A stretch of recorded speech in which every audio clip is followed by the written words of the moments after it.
வணக்கம் ஃப்ரெண்ட்ஸ், அனைவருக்கும் வணக்கம். இந்த கொடி பார்த்துருக்கீங்களா? கிராமத்தில் உள்ளவங்களுக்கு இந்த பழம் கொடியும் தெரியாதவங்க யாரும் இருக்க முடியாது. கோவைப்பழம் கொடியில் கீரை இருக்குது பாருங்க, இலை. இந்த இலை முருங்கை இலையோட போட்டு கீரை பொரியல் பண்ணி சாப்பிட்டா செம்ம டேஸ்ட்டாக இருக்கும். உடம்புக்கு ரொம்ப நல்லது. இரும்பு சத்து அதிகம் உள்ளது இந்த கோவைக்கீரையும் முருங்கைக்கீரையும் தான் கீரை வகையிலேயே. இது ரெண்டையும் ஒன்றா மிக்ஸ் பண்ணி பொரியல் பண்ணி சாப்பிடுவாங்க, உடம்புக்கு நல்லது.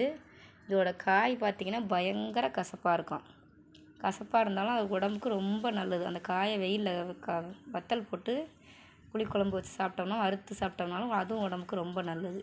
இந்த பழம் இந்த மாதிரி ஒரிஜினலாக டேஸ்ட்டாக இதை கையில் அப்படியே பறித்து டேரெக்டாக சாப்பிட்லாம். இந்த பழத்தை பழுத்ததை கண்டா கிளி கண்டா விடாதுன்னு பழமொழி சொல்லுவாங்க. அது உண்மைதான். கிளிக்கு தெரியாமல் நான் பறித்து வீட்டுக்கு கொண்டு வந்துட்டேன். கொடி, பழம், காய், இந்த இலை அனைத்துமே மருத்துவ குணம் உடையது.